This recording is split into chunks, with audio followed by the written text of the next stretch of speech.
ನಮಸ್ಕಾರ. ಎರಡನೇ ದಿನದ ಧ್ಯಾನಕ್ಕೆ ಸ್ವಾಗತ.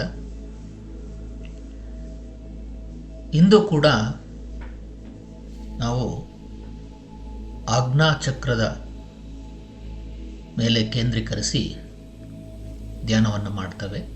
ಫಸ್ಟು ವಾರ್ಮ್ ಅಪ್ ಆಗಬೇಕು. ಸೊ ನೀವೇನು ಮಾಡ್ಬೋದು, ನಿಂತ್ಕೊಂಡು ನಿಮ್ಮ ಕೈಗಳನ್ನು ಮೇಲೆ ಎತ್ತಿ. ಸೊ ಮೇಲೆ ಎತ್ತುವಾಗ ಉಸಿರನ್ನು ಎಳ್ಕೊಳ್ಬೇಕು, ಮತ್ತು ಕೆಳಗೆ ಇಳಿಸುವಾಗ ಉಸಿರನ್ನು ಬಿಡಬೇಕು. ಸೊ ಈ ರೀತಿ ಒಂದು 5 ಸಲ 6 ಸಲ ಮಾಡಬಹುದು. ಇದು ಯಾಕೆ ಮಾಡ್ತೀವಿ ಅಂತ ಹೇಳಿದ್ರೆ, ಧ್ಯಾನ ಮಾಡೋದಕ್ಕೆ ಮುಂಚೆ ನಮ್ಮ ಉಸಿರಾಟ ಏನಿದೆ ಅದು ಒಂದು ಸ್ಥಿಮಿತಕ್ಕೆ ಬರಬೇಕು. ಹಾಗಾಗಿ ಇದು ವಾರ್ಮ್ ಅಪ್ ಎಕ್ಸಸೈಸ್ ಬೇಕು. So we can start. ಈಗ ಸ್ಟಾರ್ಟ್ ಮಾಡ್ಬೋದು. 1, ನೀವು ರೈಸ್ ಮಾಡುವಾಗ ಉಸಿರನ್ನು ಹೇಳ್ಕೊಳ್ಬೇಕು, ಕೈ ಇಳಿಸುವಾಗ ಉಸಿರನ್ನ ಬಿಡಬೇಕು.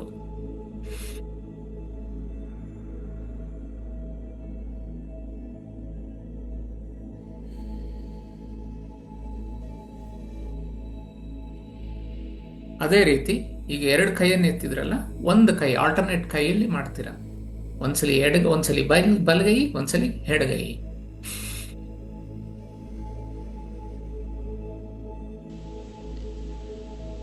ಆದರೆ ಒಂದು ವ್ಯತ್ಯಾಸ ಇದೆ.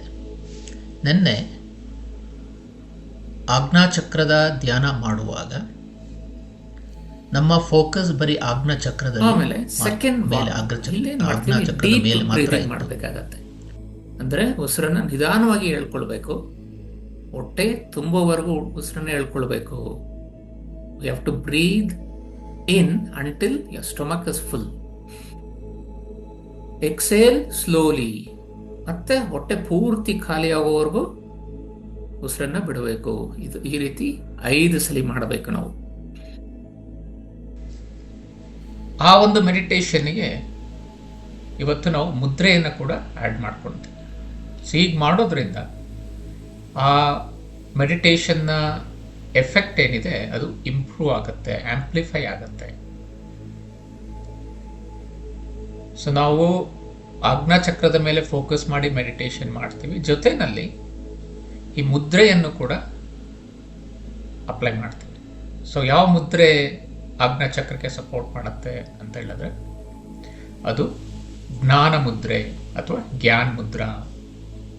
ಸೊ ಈ ಮುದ್ರೆ ಹೇಗೆ ಮಾಡೋದು, ನಿಮ್ಮ ಥಂಬ್ ಮತ್ತು ಇಂಡೆಕ್ಸ್ ಫಿಂಗರನ್ನು ಸೇರಿಸಬೇಕು. ನೀವು ಪಿಕ್ಚರಲ್ಲಿ ನೋಡ್ತಾ ಇದ್ದೀರಾ. ಸೊ 2 ಕೈನಲ್ಲಿ ಈ ರೀತಿ ನೀವು ಜ್ಞಾನ ಮುದ್ರೆಯಲ್ಲಿ ಈ ಮೆಡಿಟೇಷನ್ನ ಮಾಡಬಹುದು. ಸೊ ಈ ರೀತಿ ಮಾಡೋದ್ರಿಂದ ಸೊ ನಿಮ್ಮ ಫೋಕಸ್ ಏನಿದೆ ಥರ್ಡ್ ಐ ಮೇಲೆ, ಥರ್ಡ್ ಐ ಚಕ್ರ ಅಂತ ಹೇಳ್ತೀವಿ, ಅಥವಾ ಆಜ್ಞಾಚಕ್ರ ಅಂತ ಹೇಳ್ತೀವಿ. ಈ ರೀತಿ ಮಾಡೋದ್ರಿಂದ ಅದರ ಎಫೆಕ್ಟ್ ಬಹಳ ಇಂಪ್ರೂವ್ ಆಗುತ್ತೆ.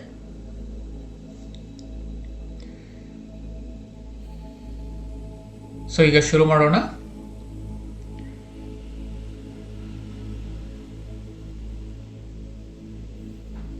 ಸೊ ಕಣ್ಣು ಮುಚ್ಕೊಳ್ಳಿ, ಮುದ್ರೆಯನ್ನು ಹಾಕಿ 2 ಕೈಗಳಲ್ಲಿ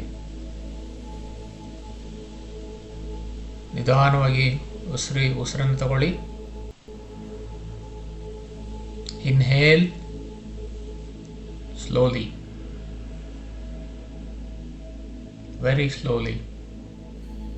ಎಕ್ಸೇಲ್, ಇನ್ಹೇಲ್, ಎಕ್ಸೇಲ್.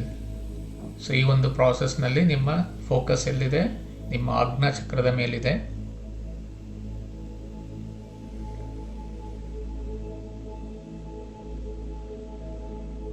ನಿಮ್ಮ ಗಮನ ಆಜ್ಞಾಚಕ್ರದ ಮೇಲಿದೆ. ನೀವು ನಿಧಾನವಾಗಿ ಉಸಿರಾಡ್ತಾ ಇದ್ದೀರಾ.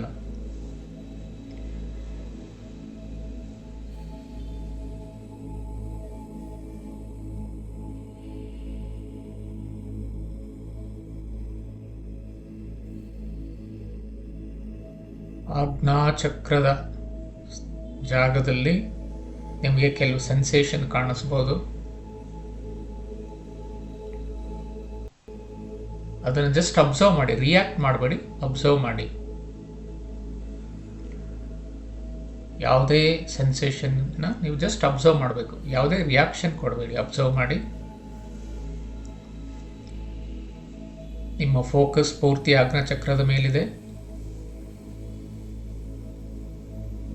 Just observe.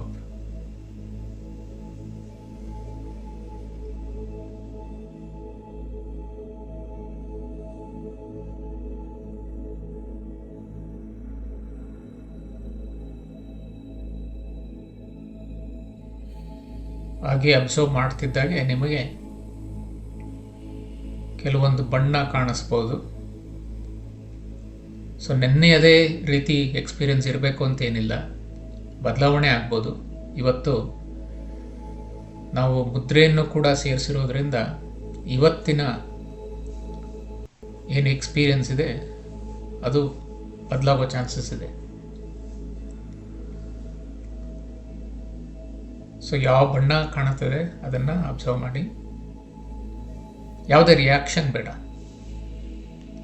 Just observe.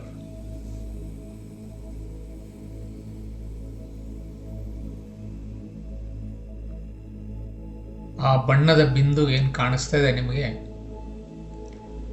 ಬಿಂದು ಅನ್ನೋದಕ್ಕಿಂತ ಒಂದು ಸರ್ಕಲ್ ರೀತಿಯಲ್ಲಿ ಕಾಣಿಸ್ತಾ ಇದೆ. ಅದು ನಿಮ್ಮ ಉಸಿರಾಟದ ಜೊತೆಗೆ ಸಿಂಕ್ರೊನೈಸ್ ಆಗಿದೆ. ನೀವು ಅದು ಅಬ್ಸರ್ವ್ ಮಾಡ್ಬೋದು. ನೀವು ಉಸಿರು ತಗೊಂಡಾಗ ಸ್ವಲ್ಪ ಅಗಲ ಆಗುತ್ತೆ, ಉಸಿರು ಬಿಡುವಾಗ ಸ್ವಲ್ಪ ಚಿಕ್ಕದಾಗತ್ತೆ. ಅದನ್ನು ಅಬ್ಸರ್ವ್ ಮಾಡಿ.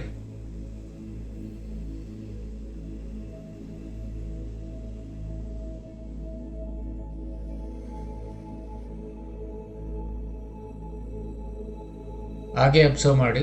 ಆ ಒಂದು ಏನು ನಿಮಗೆ ಬಿಂದು ಕಾಣಿಸ್ತಾ ಇದೆ, ನೀವು ಅದ್ರ ಮೇಲೆ ಫೋಕಸ್ ಮಾಡ್ತಾ ಮಾಡ್ತಾ ಮಾಡ್ತಾ ಆ ಬಿಂದು ಬೆಳೀತಾ ಇದೆ. ಸ್ವಲ್ಪ ದೊಡ್ಡದಾಗ್ತಾ ಇದೆ, ದೊಡ್ಡದಾಗ್ತಾ ಇದೆ, ದೊಡ್ಡದಾಗ್ತಾ ಇದೆ. ಹೇಗೆ ದೊಡ್ಡದಾಗ್ತಾ ಹೋಗುತ್ತೆ ಅಂದರೆ ಪೂರ್ತಿ ನಿಮ್ಮ ಮುಖದ ಸುತ್ತಲೂ, ನಿಮ್ಮ ತಲೆಯ ಹಿಂಭಾಗ, ತಲೆಯ ಮೇಲ್ಭಾಗ ಸುತ್ತಲೂ ಅದೇ ಬಣ್ಣ ಆವರಿಸಿದೆ. ಅದನ್ನು ಅಬ್ಸರ್ವ್ ಮಾಡಿ.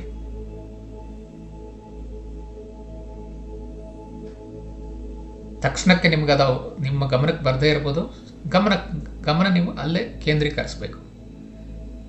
ಸೊ ನಿಮಗೆ ಕಣ್ಣು ಮುಂದೆ ಕಾಣಿಸ್ತಾ ಇದೆಯಾ, ಅಥವಾ ಬಲಭಾಗದಲ್ಲಿ, ಎಡಭಾಗದಲ್ಲಿ, ಸ್ವಲ್ಪ ಮೇಲೆ, ಅಥವಾ ನೆತ್ತಿಯ ಭಾಗದಲ್ಲಿ ಕಾಣಿಸ್ತಾ ಇದೆ, ಅಲ್ಲಿ ನಿಮ್ಮ ಮನಸ್ಸನ್ನು ಕೇಂದ್ರೀಕರಿಸಿ.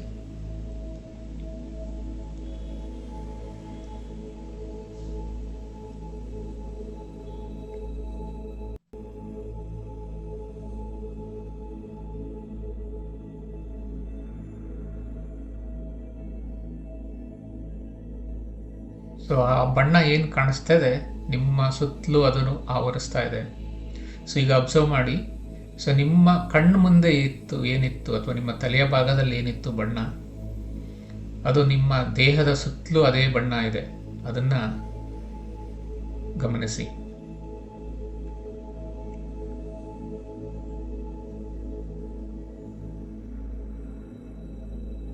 ನಾನು ಹೇಳಿದ ಕ್ಷಣ ಎಲ್ಲರಿಗೂ ಈ ಅನುಭವ ಆಗ್ತಾ ಇರ್ಬೋದು. ಬಣ್ಣ ನಿಮಗೆ ಕಾಣಿಸ್ತಾ ಇರ್ಬೋದು. ಸೊ ಬಣ್ಣ ನಿಮಗೆ ಎಲ್ಲಿ ಕಾಣಿಸ್ತಾ ಇದೆ ಅಲ್ಲಿ ಫೋಕಸ್ ಮಾಡಿ. ಸೊ ನಿಧಾನವಾಗಿ ನಿಮಗೆ ಬೇರೆ ಭಾಗದಲ್ಲಿ ಕೂಡ ಆ ಬಣ್ಣ ಗೋಚರಿಸುತ್ತೆ. ಆಮೇಲೆ ಈ ಬಣ್ಣಗಳು ಬೇರೆ ಬೇರೆ ಭಾಗದಲ್ಲಿ ಬೇರೆ ಬೇರೆ ಬಣ್ಣ ಕಾಣಿಸ್ಬೋದು. ಈಗ ನಿಮಗೆ ಆಜ್ಞಾಚಕ್ರದಲ್ಲಿ ಬಿಳಿ ಬಣ್ಣ ಕಾಣಿಸಿರ್ಬೋದು, ಅಥವಾ ಕಪ್ಪು ಬಣ್ಣ ಅಥವಾ ಕಂದು ಬಣ್ಣ ಕಾಣಿಸ್ಬೋದು. ಹಾಗೆ ನೀವು ಸ್ಕ್ಯಾನ್ ಮಾಡ್ತಾ ಹೋದಾಗೆ, ಸ್ಕ್ಯಾನ್ ಅಂತ ಹೇಳಿದ್ರೆ ಸೊ ದೇಹದ ಒಂದೊಂದು ಅಂಗವನ್ನೇ ನೋಡ್ತಾ ಹೋದಾಗೆ, ಈಗ ತಲೆಯ ಹಣೆ, ಮೂಗು, ಬಾಯಿ, ಗಂಟಲು, ಹಾಗೆ ನೀವು ಸ್ಕ್ಯಾನ್ ಮಾಡ್ತಾ ಹೋದಾಗೆ ಬೇರೆ ಬೇರೆ ಭಾಗದಲ್ಲಿ ಬೇರೆ ಬೇರೆ ಬಣ್ಣಗಳು ಕಾಣಿಸ್ಬೋದು. ಸೊ ಇಲ್ಲಿ ಏನು ಹೇಳ್ತೀವಿ, ಸೊ ಎಲ್ಲಿ ನಿಮಗೆ ಡಾರ್ಕ್ ಕಲರ್ ಕಾಣಿಸುತ್ತೆ, ಕಪ್ಪು ಅಥವಾ ಕಂದು ಬಣ್ಣ ಕಾಣಿಸುತ್ತೆ, ಅಲ್ಲಿ ಎನರ್ಜಿ ತುಂಬ ಕಡಿಮೆ ಇದೆ ಅಥವಾ ಲೋ ಎನರ್ಜಿ ಇದೆ ಅನ್ನೋದನ್ನ ನೀವು ಗಮನಿಸಬೇಕು. ಮತ್ತು ಎಲ್ಲಿ ನಿಮಗೆ ಲೈಟ್ ಕಲರ್ ಕಾಣಿಸುತ್ತೆ, ಬಿಳಿ ಅಥವಾ ತಿಳಿ ನೀಲಿ, ತಿಳಿ ಕೆಂಪು, ಅಲ್ಲಿ ಎನರ್ಜಿ ಸರಿಯಾಗಿ ಫ್ಲೋ ಆಗ್ತಾ ಇದೆ, ಸರಿಯಾದ ಎನರ್ಜಿ ಇದೆ ಅನ್ನೋದನ್ನು ನೀವು ಗಮನದಲ್ಲಿ ಇಟ್ಕೊಳ್ಳಿ. ಸೊ ಈಗ ಎಲ್ಲೆಲ್ಲಿ ನಿಮಗೆ ಡಾರ್ಕ್ ಕಲರ್ ಅಥವಾ ಕಂದು ಬಣ್ಣ, ಕಪ್ಪು ಬಣ್ಣ ಕಾಣಿಸ್ತಾ ಇದೆ, ಸೊ ಅದನ್ನು ನಾವು ಏನು ಮಾಡ್ತೀವಿ, ಇಲ್ಲಿ ಕ್ಲೆನ್ಸ್ ಮಾಡ್ತೀವಿ. ಸೊ ಈ ರೀತಿ ಫೋಕಸ್ ಮಾಡ್ತಾ ಇರುವಾಗ ನಿಮಗೆ ಎಲ್ಲಿ ಕಂದು ಬಣ್ಣ ಅಥವಾ ಡಾರ್ಕ್ ಕಲರ್ಸ್ ಇದೆ ಅಲ್ಲಿ ಸ್ವಲ್ಪ ಹೊತ್ತು ಫೋಕಸ್ ಮಾಡಿ. ನೀವು ಯಾವುದೇ ರಿಯಾಕ್ಷನ್ ಬೇಕಿಲ್ಲ, ಫೋಕಸ್ ಮಾಡಿ. ನಿಮ್ಮ ತಲೆಯ ಭಾಗದಲ್ಲಿರುವಂತಹ ಲೈಟ್ ಕಲರ್ ಅಲ್ಲಿಗೆ ಹರಿಯಕ್ಕೆ ಶುರುವಾಗುತ್ತೆ. ಅಲ್ಲಿರುವಂತಹ ಕಂದು ಬಣ್ಣ ಅಥವಾ ಡಾರ್ಕ್ ಕಲರ್ ಏನಿದೆ ಅದನ್ನು ಕ್ಲೀನ್ ಮಾಡುತ್ತೆ. ಅದನ್ನು ಅಬ್ಸರ್ವ್ ಮಾಡಿ ನೀವು. ಸೊ ಇದು ಏನು ಪ್ರಕ್ರಿಯೆ ನಡೀತಾ ಇದೆ ಅಂದರೆ ಅಲ್ಲಿ ನಮ್ಮಲ್ಲಿರುವಂಥ ಎನರ್ಜಿಯನ್ನು ಬ್ಯಾಲೆನ್ಸ್ ಮಾಡ್ತಾ ಇದ್ದೀವಿ. ಸೊ ನಮ್ಮ ಎನರ್ಜಿ ಒಂದೇ ಭಾಗದಲ್ಲಿದೆ, ದೇಹದ ಒಂದೇ ಭಾಗದಲ್ಲಿದೆ. ಕೆಲವು ಭಾಗದಲ್ಲಿ ಎನರ್ಜಿ ಇಲ್ಲ, ಎನರ್ಜಿ ಕಡಿಮೆ ಇದೆ. ಸೊ ಎಲ್ಲ ಕಡೆ ಎನರ್ಜಿಯನ್ನು ಬ್ಯಾಲೆನ್ಸ್ ಮಾಡ್ತಾ ಇದ್ದೀವಿ. ಸೊ ಈ ರೀತಿ ನೀವು ಫೋಕಸ್ ಮಾಡ್ತಾ ಮಾಡ್ತಾ ಏನಾಗುತ್ತೆ, ನಿಮ್ಮ ಸುತ್ತಲೂ ಒಂದು ತಿಳಿಯಾದ ಬಣ್ಣ, ಬಿಳಿ ಇರಬಹುದು ಅಥವಾ ತಿಳಿ ನೀಲಿ ಇರಬಹುದು ಅಥವಾ ತಿಳಿ ಕೆಂಪು ಇರಬಹುದು, ಒಂದು ಬಣ್ಣ ಗೋಚರಿಸುತ್ತೆ.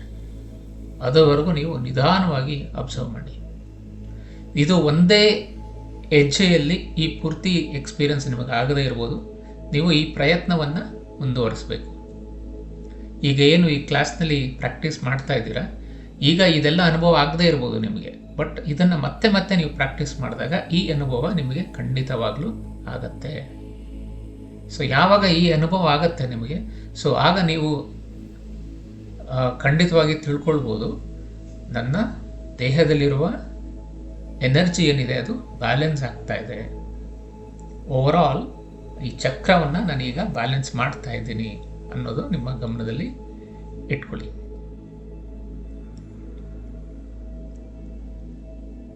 ಸೊ ಹಾಗೆ ಕಂಟಿನ್ಯೂ ಮಾಡಿ, ಫೋಕಸ್ ಮಾಡಿ.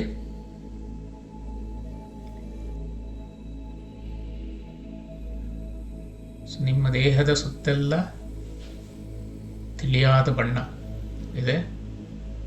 ಸೊ ಯಾವುದೇ ಭಾಗದಲ್ಲಿ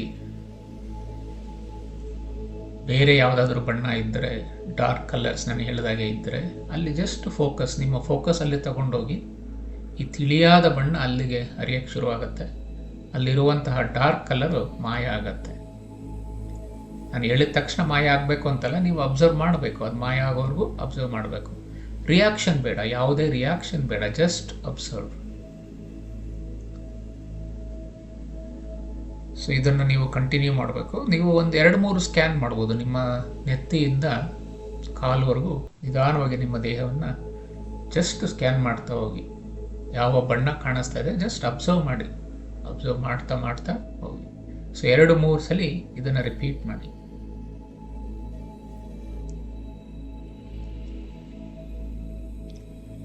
ಸೊ ಈ ದಿನ ನಾವು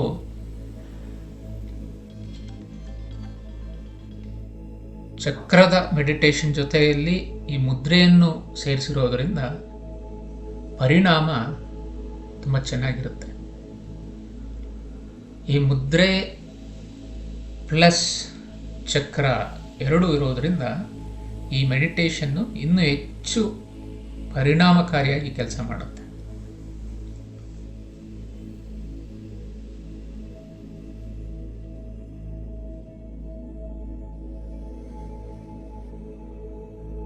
ಎನರ್ಜಿ ನಿಮ್ಮ ದೇಹದ ಸುತ್ತೆಲ್ಲ ಆವರಿಸಿದೆ. ನಿಮ್ಮ ಮನಸ್ಸಲ್ಲಿ ಏನೋ ಒಂದು ಆನಂದ ಕಾಣಿಸ್ತಾ ಇದೆ. ಈ ಒಂದು ಎಕ್ಸ್ಪೀರಿಯನ್ಸ್ನ ಪದಗಳಲ್ಲಿ ವರ್ಣನೆ ಮಾಡೋಕ್ಕಾಗಲ್ಲ. ಆ ಧ್ಯಾನದಲ್ಲಿ ಕೂತಾಗ ಆ ಎಕ್ಸ್ಪೀರಿಯನ್ಸ್ ಏನಿದೆ ಅದನ್ನು ಪದದಲ್ಲಿ ಹೇಳೋದಕ್ಕಾಗೋದಿಲ್ಲ. ಆ ಆನಂದವನ್ನು ನೀವು ಅನುಭವಿಸ್ಬೇಕಷ್ಟೆ.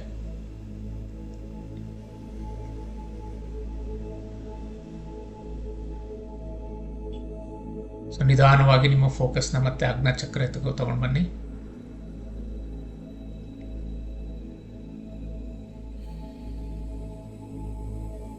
ಎರಡು ಕೈಗಳನ್ನು 3-4 ಸಲ ಉಜ್ಜಿ ನಿಮ್ಮ ಕಣ್ಣುಗಳ ಮೇಲಿಡಿ.